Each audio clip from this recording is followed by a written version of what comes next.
And then the U.S. Census Bureau is who came up with the word Hispanic. So because that is a government term, even though organizers, and people forget this, organizers knew that there would be an advantage to being counted as a group, there's this negative energy around the word Hispanic because it's the government imposing this term on us. That's Brenda Gonzalez, and this is the Powerful Ladies Podcast.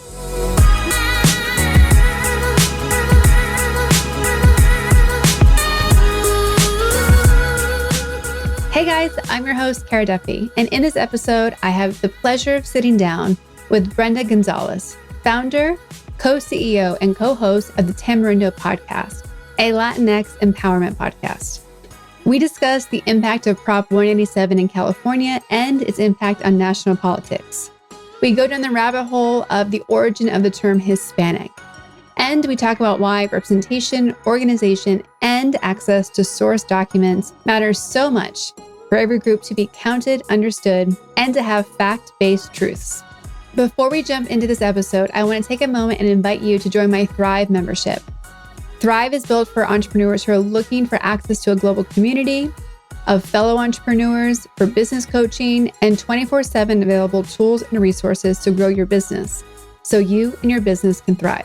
Get your questions answered in weekly group coaching sessions and gain the clarity and confidence you need to go from overwhelmed and underpaid to succeeding with more freedom and fun. Visit learn.caraduffy.com to learn more and join today.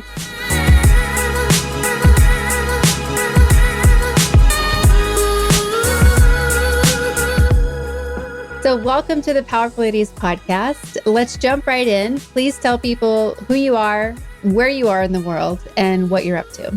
Well, hi, everybody. My name is Brenda Gonzalez, and I'm the co-creator and co-CEO at Tamarindo Podcast, which has grown from being beyond a podcast. It's a platform, an empowerment platform is what we like to call it. And where I am in the world, I'm in Los Angeles in our home studio where most of the podcast recordings happen. Amazing. And tell us more about the podcast. What is the topic? Tell me all the details so we get the full pitch. Yeah. So Tamarindo Podcast started in 2016, sort of in response to what was happening ahead of the presidential election. There was a lot of, if people remember, then candidate Trump pretty much starting his campaign calling Mexican rapists, as we know the story goes. Mm-hmm. So we wanted to have a positive place to talk about important issues that impact the Latinx community, to inspire folks, but to use levity. It's always been about using levity and jokes and laughter to bring people in and have them meet important people that are doing fabulous things with their platform, or learn about an issue that more Latinos need to be aware about and need to perhaps take some action around. Mm-hmm. So that's really what was the genesis behind Tamarindo. We also had a huge advantage in that my husband, Jeff, is for fun, he produces music. So we had access to a studio and excellent editing. So that was a huge advantage that we had from the very beginning. Mm-hmm. And now Ana Sheila is my podcast partner, my business partner, and she's been part of the podcast since 2019. It's really, really stepped up since Ana Sheila joined the podcast. Mm-hmm. One additional ingredient that she brings to the show is something that we like to call calma, which basically means calm in English. But it's this idea of well-being and this notion that if we are well, then we can be better advocates for our community. Mm-hmm. And with that mission, we have fantastic conversations now weekly, and we also have events. And that's really the story behind Tamarindo. Yeah, I love it. And we had first got connected because we were scheduled to have our next Powerful Conversation series about, female Latinx voices. And we had to cancel it because of my scheduling issues. So I'm excited to have that conversation again, but we were hoping it could all work for Hispanic Heritage Month, which is while we're recording this podcast. It may just be over when this comes out, but right on the edge. But so when we're talking today, I've read a whole article about Hispanic versus Latina versus Latinx versus Chicano. Like there's so many. Of course, the Hispanic community is so diverse and large, and there's so many words to describe it. Let's just begin there. Like, what are the preferred or best ways to be describing people who are within this community? I think it's really up to the individual. So folks might have different labels that they come across, but we on Tamarindo, we like to use Latinx. The reason why we like Latinx is we felt that folks have communicated that they feel more like it's a more inclusive term. Specifically, it's about including folks that might not fall in the gender binary, right? Yeah. So that is the reason why we use Latinx, and we continue to use that. And I want to encourage folks to learn a little bit about the history behind all these different terms. And I want to point people to a professor of sociology at Berkeley, UC Berkeley. Her name is Cristina Gomez. I'll have to double check that. So you might have to edit this out until I confirm the name. But I'm pretty sure that is her name. But an excellent place that people can learn a little bit more about this is by listening to the Experiment podcast, and specifically the conversation on inventing Hispanic. And Hispanic came from the U.S. Census. So way back in the 1960s, when there was basically actually where the Hispanic Heritage Month started is around that time during the Civil Rights Movement.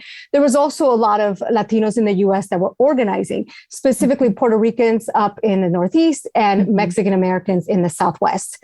And prior to this, the 60s, the late 70s, the late 60s and early 70s, there wasn't a way the census was measuring things that were happening to Latinos, and many Latinos were falling under white. And so when that was happening, it was impossible for folks to understand what was happening in, say, East LA, where there's a concentration of poverty. So organizers organized, they got together, and they knew that we would be able to advocate for more resources, specifically federal resources, if we could be counted as a group in the census. And so that's where it came together to come up with a category to count Latinos. And the U.S. Census Bureau is who came up with the word Hispanic. So because that is a government term, even though organizers, and people forget this, organizers knew that there would be an advantage to being counted as a group. Besides that, there's this negative energy around the word Hispanic because it's the government imposing this term on us.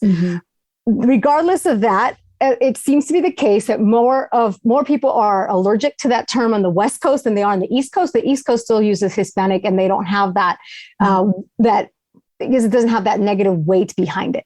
All that to say is that it all depends on how an individual wants to be called. But we at Tamarindo, we do realize that there's political power in numbers, and it is important to count the issues, count us and measure issues, because it's the only way that you're able to measure change is by knowing what's going on. So for those reasons, we support the notion of falling under an umbrella, but we use the word Latinx for our community. Yeah, that was so well said. And I loved that you were able to balance the concerns people have on the different coasts. And there's from my understanding, when the census put it together, it was literally anyone from a Spanish-speaking origin place. That's correct, but it still left some blurriness. So, for example, even though Spain is a Spanish origin place, there's concerns about, is that really who we're talking about here? And there's also still, it's imperfect, right? It's an imperfect term because there are Black Latinos. So do they check Black or what? So it's a growing issue. But I think the important thing is that there's a lot of things that do unite us as a community. And there's a lot of opportunities that continue to exist for us to have better representation, better access to resources, better representation in government. And that's really what's the most important part. Yeah. Well, and that's what, bringing up the Afro-Latina, is that correct? First, depending on how folks want to be called. Some people want to be called Afro-Latinx. Some people say, I'm Black, so it's up to how a person feels that they ought to be called. As all other things, right? Right. But what is important to know is that there are Black Latinos, and that when we talk about anti-Blackness, that is global. We know that that's global. And of course, that also impacts Latinos who happen to be Black. So what are you guys doing to celebrate Hispanic Heritage Month with the podcast? I mean, we celebrate all year long. Like that's what we're about. I mean, the entire podcast is to remind people, hey, we're here, we've been here. And even though Hollywood would have you think otherwise, we want to be able to tell our stories and be able to get the support and resources that we need for our community, because we know when Latinos succeed, so does the country, because we need everybody to be supported in this community. So we celebrate all the time. There's nothing specific that we do, but it is a time that that I think there's sort of like a joke around it too, because it's hilarious sometimes. Like, oh, this is the only time that folks are knocking down our doors, or they're so late, or we have PR folks like for Latinx Heritage Month. Like, yeah, we know. So there is of course a little bit of rolling your eyes about it. But personally, I believe there's more good to be had to have a special time to recognize the contributions of the Latinos in the U.S. Because of course in schools and other places, if you're not at all interested in learning about different subgroups within our country, you might be forced to just learn about it because it's everywhere. So ultimately, I think it's a good thing to have time to pause and learn about the ways that we've been part of the country. Well, I'm excited to ask you some of the questions I was going to have for that panel. And one of them is, you already mentioned briefly about Hollywood. I've had quite a few people of the Latinx community on this podcast who are comedians or actresses, and they talked a lot about how there was this illusion that things were changing. And it's only really recently, like during the pandemic recently, where we're getting more authentic storytelling, because it's not just Latinx actors or actresses showing up. It's the whole process is starting to be part of the Latinx community. What do you see from your perspective? And is Hollywood and is representation, changing in what's being made for TV and movies?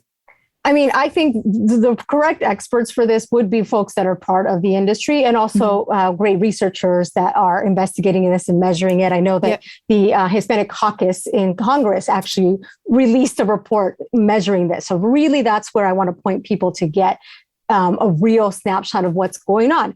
But from a consumer, I'm a TV watcher and media watcher, like all of us that are listening here, I believe that the fact that there's more streaming services and the fact that there's not just the traditional TV, there's a lot of other media, has certainly opened up doors of opportunities to tell more of our stories. But we also speak to a lot of actors and creators, and we hear that there's still a lot of roadblocks. There's still a lot of roadblocks from behind the scenes, and just being able to get projects off the ground, to get the okay, to get something going.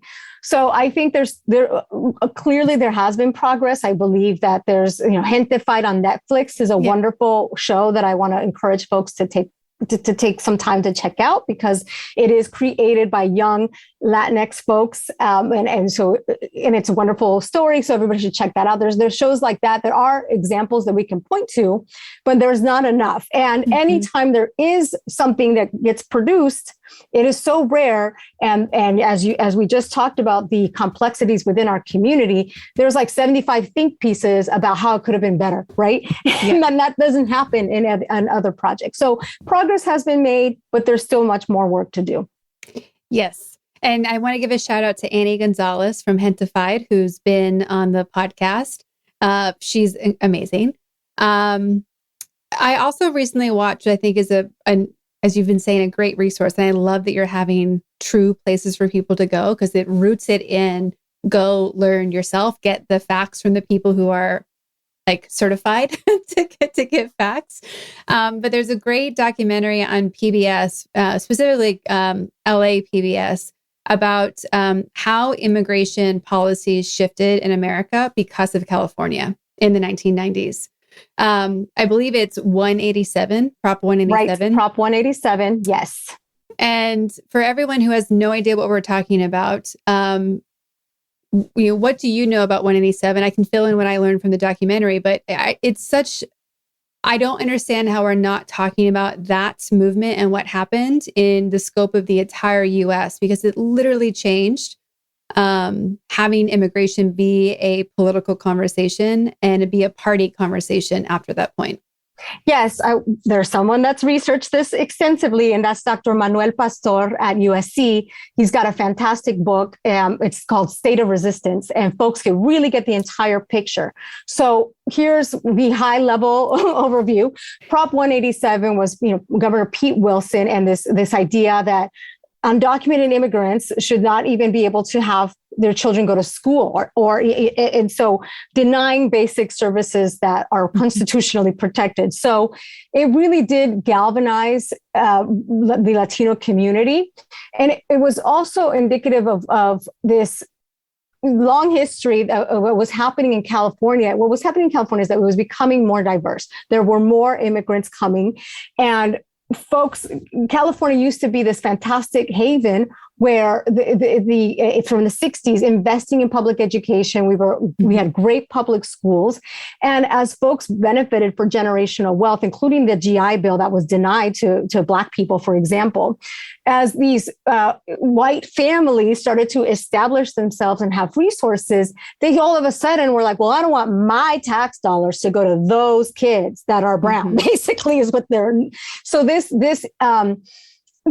notion of our resources for them was really behind the energy, behind things like Prop 187, behind also Prop 13 that people should know about.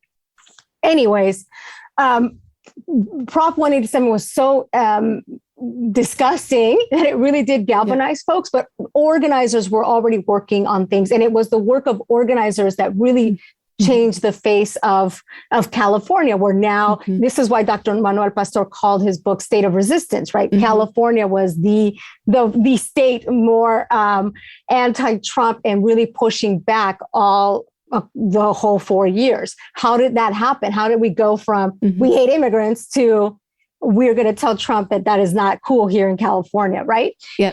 So I think it's a great place for folks to look. And the lesson is that it took organizing, it took a lot of work, and that's really what needs to happen nationally in order for us to not have a Prop 187 continue nationally. Yeah. And we were able to obviously put a little bit of a dent towards that by not having Trump get reelected. That doesn't mean the work is over. As we have seen, Biden has also done some pretty hideous things when it comes to immigration. So there's still a lot of work to be done here. But I think if folks just read State of Resistance, you'll understand all of it.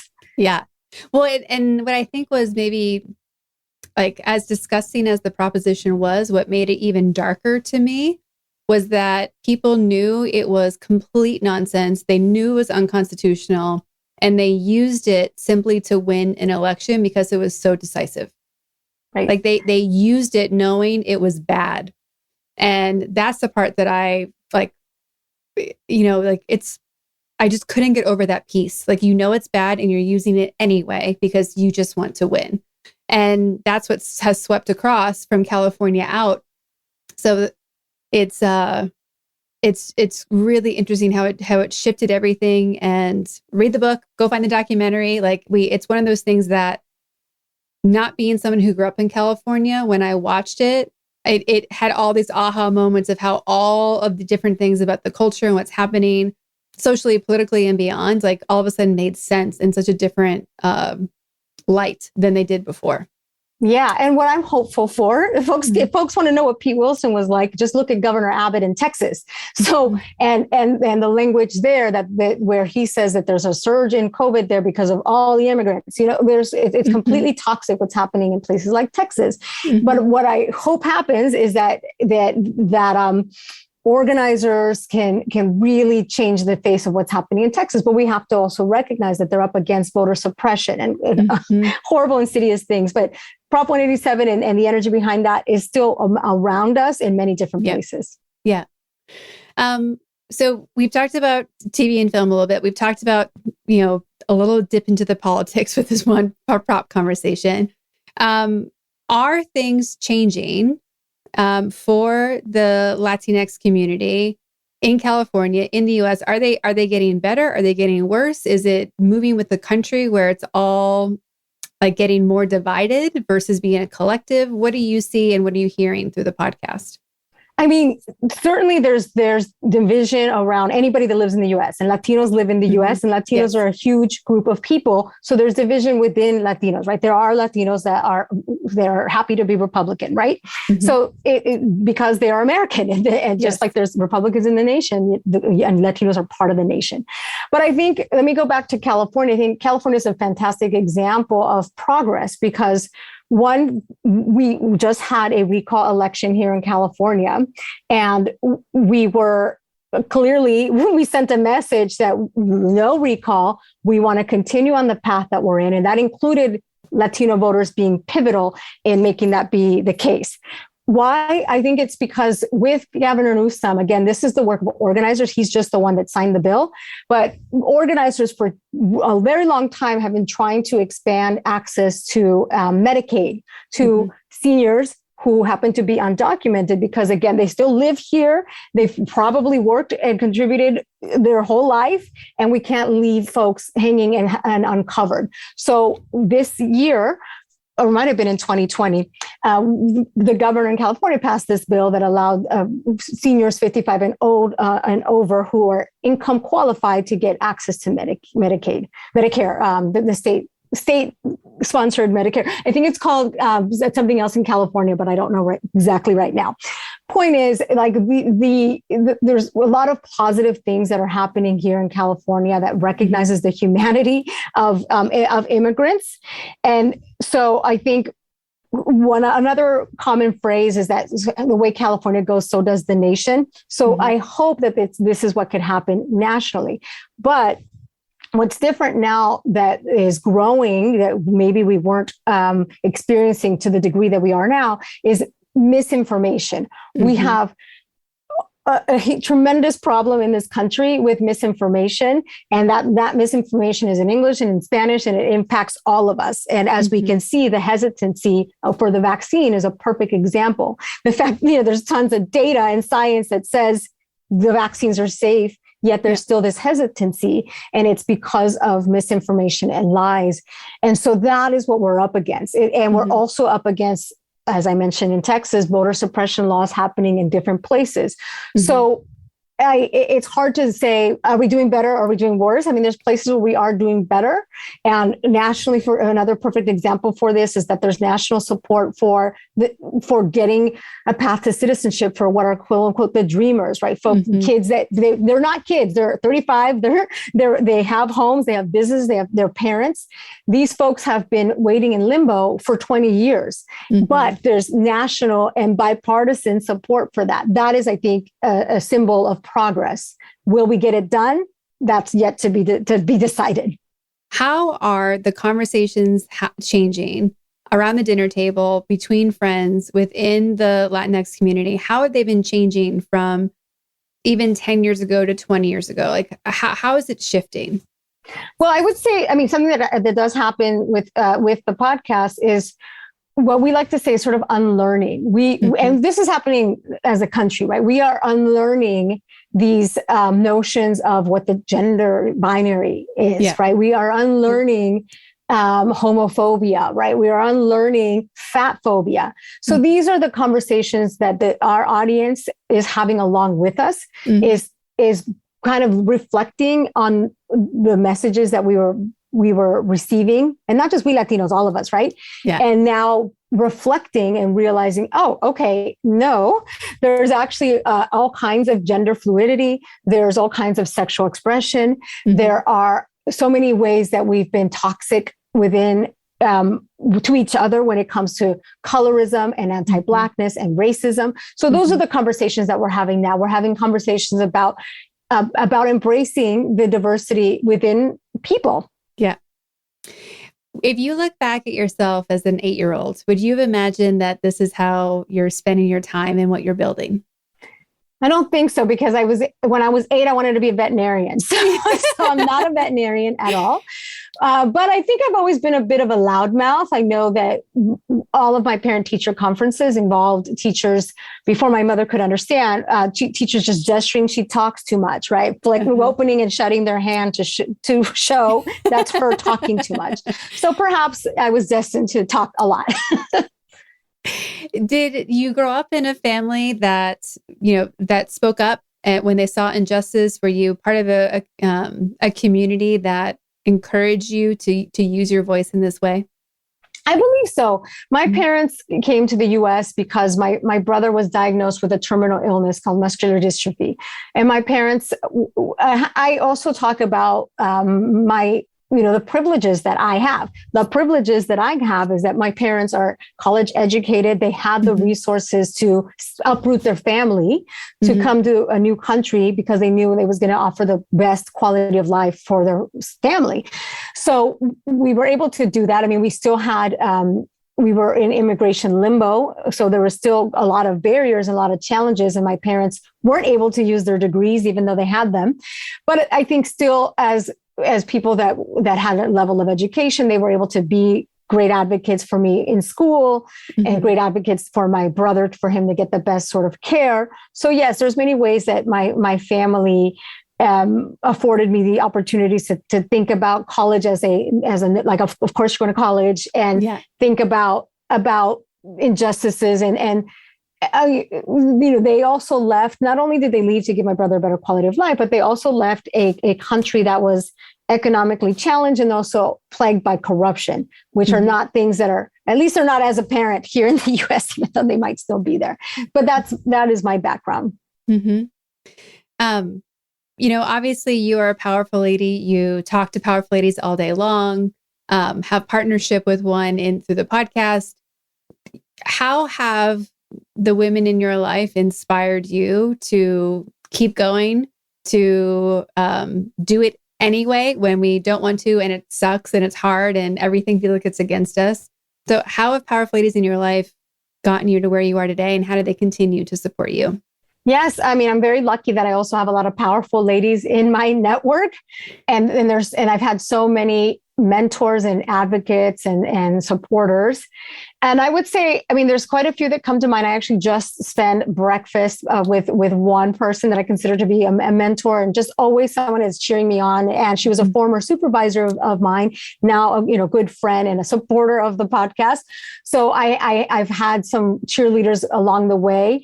We've also, through the podcast, have been able to meet amazing people. And I would say that Alicia Menendez from Latina to Latina podcast, and also Maria Hinojosa from Futuro Media. These are two journalists. These are two women that I think have been courageous and bold in their spaces to talk about some of the barriers that women commonly face and how we're overcoming them, and how these barriers take a different form when you are a person of color. So I think these are just some of the women that I think are great role models for me, and can be great role models for anybody listening as well.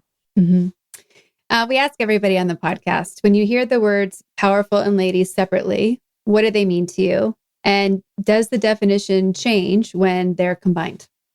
Yeah, I mean, powerful to me, that is the whole study of political science, which is what my degrees are in. It's about who holds the power, who doesn't, is it fair?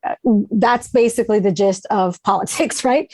So I want more of us to feel powerful. Lady, I would say that before working with Ana Sheila, before confronting and unlearning different things, Ana Sheila is queer. And one of the things we do on the podcast is we also throw things in la basura, like things that we're canceling. And I believe that she's canceled lady before, because it also assumes, right, that maybe we think of a lady, we might think of somebody very formally dressed. And in fact, in the game Loteria, which is, the Mexican bingo, there's La Dama, which means the lady. And she's wearing, she's very reserved. And so I think lady, now I have a different embrace. I look at that word differently, because now I know that there's so many ways to be a woman, to be femme, that have nothing to do with being a lady. Yeah. No, it's one of the biggest things I love talking to people on this podcast, because I struggle with the name all the time. I knew I wanted to speak to people who mostly women, people who identify as women is who I wanted to hang out with and talk to, because it's a different perspective. But I also was like, screw it. If I want to have men on I admire, if I want power couples on, like, we're just going to do it. And I don't think anyone's going to care who's listening. They'll figure it out. Right. But being someone who has always identified as female, but usually hung out with the guys. Like I worked in skateboarding for a while. Like I was in footwear. Like it would be me and a bunch of guys in a room, and that felt normal. Like ladies is a word that's like, it can be, people love it. And some people are like, ugh. And it's really interesting to see where that word falls. The origin for me was really Missy Elliott. And like, because to me, it's like this fun, like from her songs, like, hey, ladies, like, it's like, it chills it out. It's not like the queen. It's like, no, like we're cool. We're ladies. But it always comes up like, should we change the name to Powerful Humans? What should we do? Because we're inclusive. We want to be inclusive. And there's a unique story to tell. So it's like, where's that line and where does it make sense? Mm-hmm. Yeah. I mean, I think that whole thinking is why things like Hispanic, Latinx is so complex, because language is complex. And the thing is that we as society, we human beings are the ones that give words meaning. Yeah. So things evolve, and that's really what it's all about. Things evolve, and if it feels correct still, then that's what feels good for you. Yeah.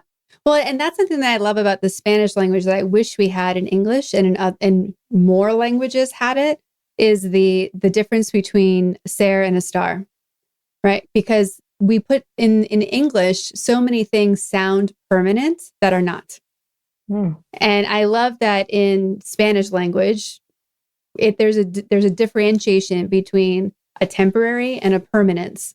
And I think it gives more fluidity to the language overall, and to not putting it onto identities. Now, this is interesting. Me from the outside looking at how I wish I had that word to use more often, but because I find myself saying like, right now I am, and I'm like, this is so many words. Just give me one word to say all of this. Yeah. So funny. When you started the podcast and knew you wanted to, was it something, you said you had all those resources, right? Between having access to the studio and a producer. Was it still something that you had the idea and started right away, or was it something that kept poking at you over time? I mean, I think it poked at me a little bit. I am with these. There's a word in Spanish for what I am, atrabancada, which is just like I just go for it, and we'll see what happens afterwards. So I think it was sort of like that. Like, let's just go for it. Like I was a big consumer of other podcasts, and kind of had an idea of what I wanted Tamarindo to be, because I knew what I liked the most of similar conversation style podcasts. So it wasn't very difficult to just get going, but we've also been open to trying new things and just kind of figuring out what's going to work, and just not taking ourselves too seriously. And that has worked really well for us. And I what we love the most is when we receive feedback that we sound authentic, right? That's what it matters. That's what matters to us, is that we be authentic. Who have you been most proud to get to be a guest to come on your show? My gosh. I mean, there's been so many incredible people. I already mentioned two. So Alicia Menendez and Maria Hinojosa. The actor Raul Castillo is another one that I was so excited to speak to. Folks might know him from the show Looking on HBO from a few years ago, which I absolutely loved. And he was just such a warm and wonderful person. So I think he's another person that I'm so grateful that we had a chance to speak to. One of the things that will come up often on this podcast is how it's just about making the request. Like, you just ask people to be a guest, and how many people that we actually have access to have conversations with if we genuinely and authentically are making a request and making it not just for us, but worth everyone's time. Is making those requests something that came naturally to you? I'm going to guess yes, based on what you've shared so far. But for people who don't think it's that easy, that they're a request away, what advice did you give them? Yeah, I think at first, maybe it was a little bit like, oh, well, maybe they'll want to come on. But we've been so lucky that we have the opposite problem of like, who do we pick? There's too many folks that want to be part of the show. And so what has helped us, and maybe what could help listeners, and what I'm sure has helped you, is kind of getting crystal clear about who's the right fit, right? Who's the right fit for the show? The other thing that we've learned is that even though someone might be doing something fantastic, it's a whole other level for them to be great speakers or succinct speakers on a podcast. So those are some lessons. I'd say another tip that I suggest for folks, if there's someone that you're not 100% sure about, is have an informal conversation. No commitment required. Just check them out. See, and occasionally we work with our guests to sort of finesse the topic. One lesson that we learned is that I think folks are attracted to the topic more so than the guest. So we try to work with the guest to find a topic that we can talk about, so that even if our listener doesn't know who that person is, they can still get something out of it. Yeah. That's another tip. Yeah. Being someone who loves the politics piece and loves the fairness and loves the storytelling and talking about it and sharing it with people, what are you doing for yourself to not just be generating, but to be consuming?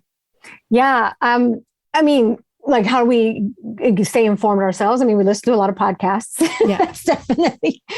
We listen to a lot of podcasts. We also, so Ana Sheila and I, we also check in. One of the things we do on the show is we ask our guests how they get their calma, how do they stay grounded, right? And we also incorporate some calma practices and suggestions and tips. Ana Sheila is a well-being coach and mindset coach, so that comes in really handy when we want to do all that stuff. So as partners in this, because as you know, it's a lot of work to put together these conversations. Ana Sheila and I are also constantly checking in. What feels good? Are we taking on too much? Do we need to take a break? We're really conscious of the workload and thinking of ways to kind of both of us feel supported, and to know when we need to take a pause and take a break so that we could bring the best to the show. Yeah. It's so much of what goes into podcasting isn't seen and isn't available to the people who are listeners. And a lot of people who have asked me, like, what should I do? How frequently? Which I'm like, listen, I decided every Wednesday because that's what I wanted to do. But there are days when I wish I did like one a year. Right? It's so much work. There's so much work and so much managing. And it's like, there's the whole production side of it, not just even the audio engineering, but just scheduling. Like, if somebody like cancels last minute, if the window's too tight, you're like, oh, well, I'm going to have to miss a week or get creative or do another thing. There's a lot going into it, but I mean, I adore it. I love it. I love, like you said, getting to meet incredible people and have conversations that are interesting to me, but also interesting to the listeners, and hopefully moving things forward and inspiring people. It's Powerful Lady started by people saying, I can't too much, or I'm not powerful. And I was like, ooh, we are going to fix that. Definitely. Yeah. And that's the goal. And I get a lot from podcasts. So I know that listening to podcasts has made me think about a situation in a different way, has made me want to improve myself. So that's what we want to do with it for other listeners, is like, what can we share that we've learned, or who can we introduce you to that you need to meet as well? And we keep that in mind, and that's what fuels us to keep going. We ask everyone on the podcast where you put yourself on the Powerful Lady scale. If 0's average everyday human and 10 is the most powerful lady imaginable, where would you put yourself today, and where would you put yourself on average? Oh my gosh, that's really tough. I would say whenever I finish a workout, I feel like a 10. I feel like, I'm such a badass when I do that. But I think too, even with this putting together this podcast, when you don't see a new review, where you see your listeners ships stay stagnant, things like that really get me on like the 3, like a 3. I would say today, being able to have brunch with a mentor, being able to speak to you, being able to watch a lot of Love on the Spectrum on Netflix, which is fantastic. Today I'm feeling like an 8. I like it. When you look at where your podcast is going and the impact it's having, what is lighting you up, right? We talked about the viewership being stagnant, but what's causing you to keep going and keep putting all this work in? Because it is such hard work. Yeah. I mean, honestly, people write us a review, because if you write us a review, Ana Sheila and I stay happy for like 5 weeks. So it's very important, because it is very, And the thing is, like, people will tell us in other ways that hey, this episode moved me or blah, blah, blah. But the only place that really matters is an Apple Podcast review. So when we get those, it really fires us up and it just makes us feel fantastic. But just knowing that a specific episode touched someone, that's enough. Like if one person got something from the episode, that's really exciting for us. And that's what keeps us going. What was your life like before doing the podcast? Well, I mean, I would say this is something that I've been able to incorporate while still working a lot, right? So I work for a Latino civil rights organization called Unidos US. And that's when I was working with them when I started the podcast. And then I've had a couple of other jobs since. So it's been something that I've been able to incorporate to my life. But we did formalize as a LLC this year. And we are trying to call in, making this a little bit more self-sustaining. And it's slowly but surely, getting those sponsorships in and seeing it kind of grow has been helpful. But that before I was still advocating in an official capacity, working for a nonprofit. For everyone listening, whether I'm going to say specifically, anyone listening from the Latinx community, what do you want them to know right now? I want them to know that there's no scale that says you're Latino or not, you're Latinx or not. It's what you embrace and how you show up. And there's no right or wrong way to show up. I know that there's a lot of folks that feel less than because they are told that they're less than from every side of it. And so we recognize that. And we want you to know that actually you are double, right? It's sometimes triple, depending on all the different things that make you, and that you're not less than. That's what I want people to hear. And that would be for everyone, I'm assuming. Yes, definitely. Well, for everyone who wants to follow you, support you, and contribute to what you're creating in the world, where can they find you and follow you? Yeah, I would say the best place is to go to tamarindopodcast.com. And I'll spell it out for you. It's TAMARINDO podcast.com, tamarindopodcast.com, because that's where you'll be able to find all of our socials and listen to all of our episodes and find different ways to work with us. Perfect. And the Powerful Ladies community is global and powerful. So we've been asking everyone, what is something that you need or you're looking for? And maybe someone listening can provide that for you. Oh, thank you. Well, can I have $1 million? My account is, I'm just kidding. I mean, honestly, if you've heard an episode and you liked what you heard, please just write us actually, if you like this, for both of the podcasts that are in your ears right now, go and write us a review on Apple Podcasts. It takes 2 minutes and it means so much to us. And I'm sure you're looking for sponsors, right? So if anyone if you're a perfect fit for you, to reach out through the website as well, too. Yes, please. We want to work with so many different brands out there where we're reaching mostly women in the ages of 24 to 34. And, those are the decision makers in their household. So reach out to us. Yeah, I love it. Well, thank you so much for being a guest to Powerful Ladies. Thank you for the work you do and the voice that you give to so many people in the community and beyond, and for educating and sharing this with everyone, because it means a lot. And having people like you do this work is important. So thank you for being courageous and doing the big things. Thank you so much for having me. This was such a joy. Thank you.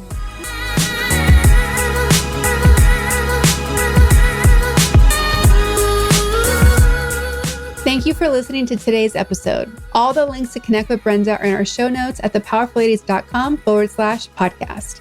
There you can also leave comments and ask questions about the episode. If you want more Powerful Ladies, come join us on Instagram at Powerful Ladies. There you can also find some free downloads to start being more powerful today. Subscribe to this podcast and help us connect with more listeners like you by leaving us a 5-star rating and review on Apple Podcasts. If you're looking to connect directly with me, visit karaduffy.com or go over to Instagram at Kara_Duffy. I'd like to thank our producer, composer, and audio engineer, Jordan Duffy. Without her, this wouldn't be possible. You can follow her on Instagram at Jordan K. Duffy. We'll be back next week with a brand new episode. Until then, I hope you're taking on being powerful in your life. Go be awesome and up to something you love.